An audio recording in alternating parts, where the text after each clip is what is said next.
Good morning, students. I am Ruby, your computer teacher from Vishwash Navsharda Public School, Bhuna. Welcome to all in your computer classes. In our previous lecture, beta we have read our first chapter, that is the introduction to computer. Today we read from the topic of output devices. From the output devices. बच्चे output device है क्या? Output device enable us to show the desired result and information.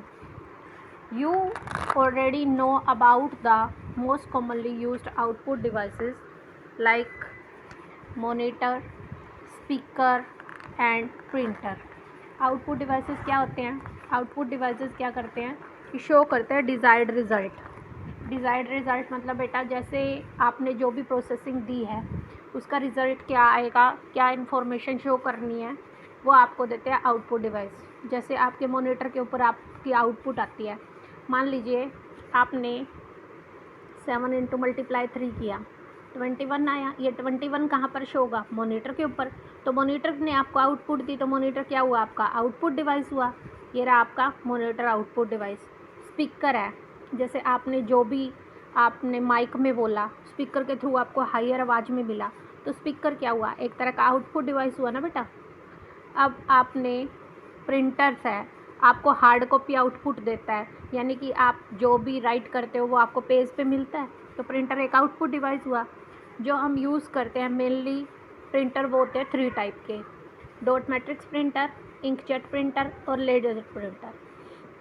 अब हम इनकी reading करेंगे one by one. सबसे पहले हम रीड करते हैं डॉट मैट्रिक्स प्रिंटर. ये प्रिंटर के अंदर क्या रहता है बेटा? इसके अंदर एक मूवेबल प्रिंट हेड रहता है.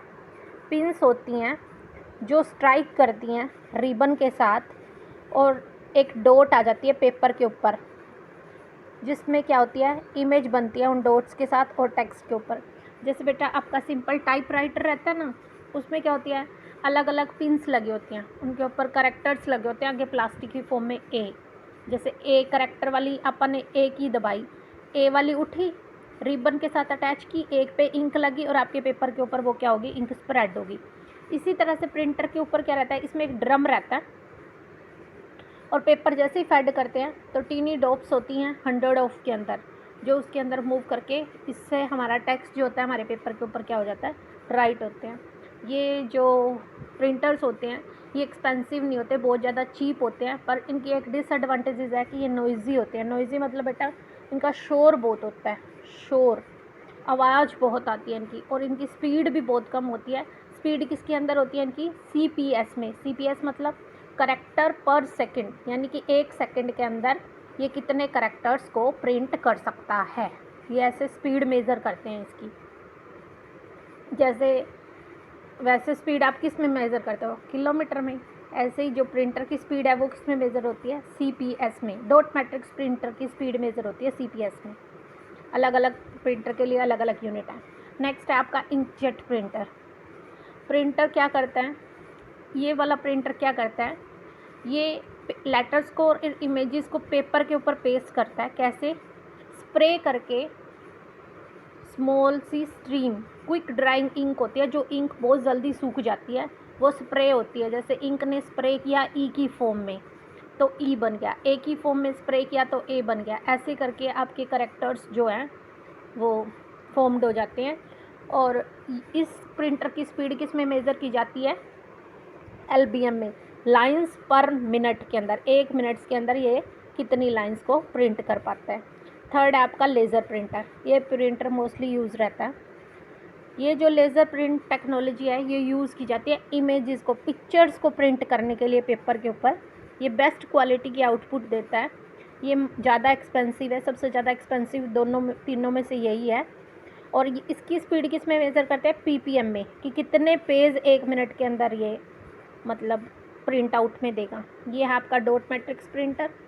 इसमें ये आपका ड्रम है, ये आपके यहाँ पर लगे हुए हैं, ये एक रिबन है, रिबन के ऊपर आपकी ये करेक्टर्स की वाले पिंस लगी हुई हैं.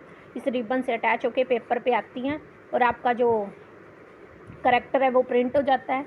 ये आपका इंकजेट प्रिंटर, इसमें अंदर इसके एक ड्रम सा लगा हुआ है जो स्प्रे करता है इंक वो पेपर के ऊपर, और आपके जो लाइंस है वो ड्रॉ हो जाती हैं। और ये है आपका लेज़र प्रिंटर, इसमें ऊपर से पेपर स्प्रेड करते हैं, फेड करते हैं नीचे से, सॉरी बेटा ये नीचे से हैं, और ये ऊपर से आपकी बाहर आ जाता है पेपर, और ये आपकी अंदर इसके इंक डलती है, और इससे क्या होता है कि ये आपके पेजेस के अंदर प्रिंट करता है। 1 मिनट के अंदर बहुत सारे पेजेस को प्रिंट कर सकता है।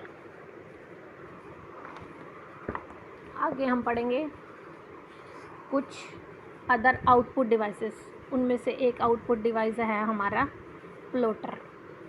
प्लॉटर के अंदर क्या रहता है? प्लॉटर वो आउटपुट डिवाइस जो यूज़ किया जाता है मेकिंग करने के लिए लार्ज पेपर ड्राइंग, जैसे कि कंस्ट्रक्शन, मैप और इंजीनियरिंग ड्राइंग। प्लॉटर को डिवाइड किया गया 3 टाइप्स के अंदर। ये प्लॉटर का यूज़ किस लिए किया जाता है? बड़ी बड़ी ड्राइंग्स बनाने के लिए, मैप्स बनाने के लिए, कंस्ट्रक्शन मैप्स बनाने के लिए, जैसे डैम वगैरह बनते हैं या कोई ब्रिजेस बनते हैं, उनके मैप्स वगैरह को ड्रॉ करने के लिए इनका प्लॉटर्स का यूज़ किया जाता है। 3 टाइप्स के रहते हैं, एक होता है ड्रम, एक होता है फ्लैट पैड और एक होता है इंकजेट। सबसे पहले हम पढ़ेंगे ड्रम प्लॉटर। ड्रम प्लॉटर में क्या रहता है? एक ड्रम लगा हुआ होता है या फिर एक रोलर, जिसके ऊपर एक पेपर को प्लेस किया जाता है। ड्रम रोटेट करता है, ये रहा आपका ड्रम प्लॉटर। इसमें ड्रम रोटेट करता है आगे पीछे, और इससे क्या होता है, जो ग्राफ होगा वो पेपर के ऊपर प्रोड्यूस हो जाता है। ड्रम प्लॉटर जो आपका है वो कंटिन्यूस आउटपुट को प्रोड्यूस करता है। इसीलिए ये अर्थक्वेक होते हैं ना बेटा, जो भूकंप वगैरह आते हैं, उनकी एक्टिविटी को प्लॉट करने के लिए इसका यूज़ किया जाता है, ड्रम प्लॉटर का मेनली। नेक्स्ट आपका फ्लैट बेड प्लॉटर। इस प्लॉटर के अंदर क्या होता है, इसके ये रहा आपका फ्लैट बेड, इसके फ्लैट बेड प्लॉटर, इसके अंदर एक फ्लैट बेड होता है जिसके ऊपर पेपर रखा जाता है। इसके ऊपर रेक्टेंगल पेपर की फॉर्म में रख दिया जाता है। ये किस लिए यूज़ किया जाता है? कार को, शिप को, एयरक्राफ्ट को, बिल्डिंग या हाईवेज़ को डिज़ाइन करने के लिए। थर्ड आपका इंकजेट प्लॉटर। इसका यूज़ किया जाता है, ये इंकजेट प्लॉटर है, यानी कि इसमें जेट लगा होता है। जेट जैसे स्प्रे करती हैं, इस तरह का जेट होता है, स्प्रे होती है ड्रॉप्स इंक की, जो इंक इजीली 1 मिनट में सूख जाती है, क्विक ड्राई इंक होती है। ये बैनर्स को बनाने के लिए, बिलबोर्ड्स बनाने के लिए, रोड के साइंस बनाने के लिए इस प्लॉटर का यूज़ किया जाता है। यानी कि जो बड़ी बड़ी ड्राइंग्स बनाने के लिए हम प्लॉटर का यूज़ करते हैं, ड्रम प्लॉटर, फ्लैट बेड और इंकजेट। उसके बाद है आपका एलसीडी प्रोजेक्टर। ये भी एक तरह का आउटपुट डिवाइस है जो यूज़ किया जाता है वीडियो इमेजेस को शो करने के लिए लार्जर स्क्रीन के ऊपर। हमारी कंप्यूटर की स्क्रीन तो छोटी सी है, अब हम चाहते हैं कि कोई भी इमेज पूरी हमारी एक वॉल पे आ जाए, बहुत बड़ी इमेज आए, तो उसके लिए हम यूज़ करते हैं एलसीडी प्रोजेक्टर का। और एलसीडी प्रोजेक्टर अपनी कंप्यूटर लैब के अंदर है, आप देख सकते हैं उसको। ये प्रोजेक्ट करता है इमेज को सरफेस के ऊपर, कैसे? एक लाइट के थ्रू जो पास होती है एलसीडी पैनल के ऊपर से। ये प्रेजेंटेशन देने के लिए यूज़ किया जाता है, जो लेक्चर्स वगैरह देने के लिए, प्रेजेंटेशन देने के लिए किसी टॉपिक पे हम इसका यूज़ करते हैं। नेक्स्ट है आपका प्रोसेसिंग डिवाइस। प्रोसेसिंग डिवाइस को हमारे कंप्यूटर के अंदर एक ही प्रोसेसिंग डिवाइस यूज़ किया जाता है, जो है आपका सीपीयू। सीपीयू की फुल फॉर्म क्या रहती है बेटा? Central processing unit. C for central, P for processing, U for unit. ये एक प्रोसेसिंग डिवाइस है कंप्यूटर का। इसे क्या बोलते हैं? CPU is also known as the brain of computer. इसे कंप्यूटर का दिमाग भी कहा जाता है। जितनी भी कैलकुलेशंस होती हैं या जो भी आप काम कहते हो, उसको प्रोसेस करने का काम कौन करता है? सीपीयू। ये किसको चेंज करता है? डाटा को इन्फॉर्मेशन के अंदर। यानी कि आपने 7 और 3 को कंप्यूटर के अंदर डालना और मल्टीप्लाई के साइन को, इसने मल्टीप्लाई करके 21 बनाया, तो डाटा की प्रोसेसिंग का काम इसने सिर्फ रफ डाटा को किस में बनाया? इन्फॉर्मेशन के अंदर। ये आपके लिए इन्फॉर्मेशन है ना बेटा, तो इसको इन्फॉर्मेशन किसने बनाया? सीपीयू ने। आगे सीपीयू के भी अलग अलग पार्ट्स हैं। सीपीयू के मेनली 3 पार्ट्स हैं, एएलयू, सीयू और MU. ALU arithmetical logical unit, CU control unit, MU memory unit. Processing device CPU के 3 पार्ट्स हैं। सबसे पहले पढ़ेंगे हम एएलयू और अर्थमेटिकल लॉजिकल यूनिट। जितनी भी आपकी अर्थमेटिक कैलकुलेशंस हैं, अर्थमेटिक कैलकुलेशन कौन सी होगी बेटा? एडिशन, सब्ट्रैक्शन, डिवीज़न, मल्टीप्लिकेशन, वो, और जितने भी आपके लॉजिकल ऑपरेशंस हैं, लॉजिकल ऑपरेशन कौन से हो गए, जैसे एंड, और, greater than, less than, etcetera. And मतलब दो चीज़ों में हमने कंपैरिजन किया, अगर दोनों सही हैं तो रिजल्ट सही है, और में अगर दोनों में से एक भी सही है तब भी रिजल्ट सही। ग्रेटर देन, लेस देन, ये सारे ऑपरेशन परफॉर्म करने के लिए किसका यूज़ करते हैं हम, ALU का। हम नहीं, CPU यूज़ करते हैं, CPU का पार्ट है ये। नेक्स्ट है आपका कंट्रोल यूनिट। कंट्रोल यूनिट ये क्या कंट्रोल करता है, ये कंट्रोल करता है और कोऑर्डिनेट करता है जितनी भी एक्टिविटी परफॉर्म की जाती है कंप्यूटर के अदर सिस्टम्स के द्वारा, यानी कि इनपुट की एक्टिविटी, आउटपुट की एक्टिविटी या CPU की एक्टिविटी, सबको कंट्रोल करने का और कोऑर्डिनेट करने का काम कौन करता है, आपका कंट्रोल यूनिट। ये डिकोड करता है इंस्ट्रक्शन को और स्टोरेज इंस्ट्रक्शन को डिटरमाइन करता है, उसके अकॉर्डिंग अपना टास्क देता है ALU को, फिर वो ALU से डाटा कहाँ जाता है, मेमोरी में, और फिर आउटपुट डिवाइस में। कैसे बच्चे, जैसे 7 और 3 आप कंप्यूटर को दे रहे हो ताकि मल्टीप्लाई का निशान भी दे रहे हो। अब ना तो कंप्यूटर तो समझता है सिर्फ एक ही लैंग्वेज को, जो कौन सी लैंग्वेज है, 0 और 1 की लैंग्वेज। अब 7 और 3 उसके लिए तो कुछ भी नहीं है, तो क्या होगा कि 7 और 3 की डिकोडिंग होएगी 0 और 1 के अंदर। मे बी 7 को ऐसे लिखा जाता हो, ऐसे ऐसे, 3 को ऐसे लिखा जाता हो, ऐसे, और मल्टीप्लाई को लिखा जाता हो ऐसे ऐसे ऐसे ऐसे ऐसे लिखा जाता हो। वो डिकोडिंग करने का काम कौन करता है, आपका CPU।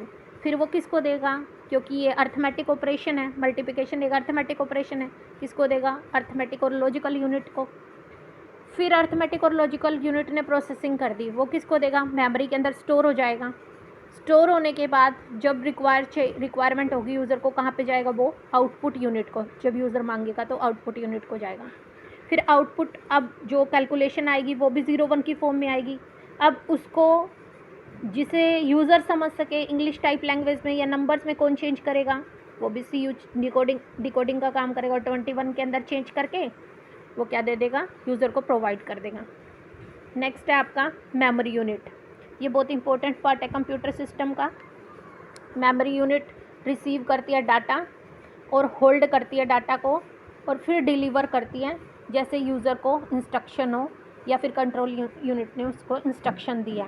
मतलब अगर इंटरमीडिएट रिजल्ट हैं वो भी मेमोरी के अंदर स्टोर होंगे, और अगर मेमोरी से डाटा चाहिए तब भी वो मेमोरी से आ जाएगा, अगर मेमोरी में सेव करना है तो वो भी मेमोरी के अंदर चला जाएगा। ठीक है बेटा, तो आज हम यहीं तक रीडिंग करेंगे, और आपका होमवर्क है बेटा, आपने एक्सरसाइज फाइंड आउट करनी है। ये 3 पार्ट हमने कर लिए थे, पार्ट A, B और C।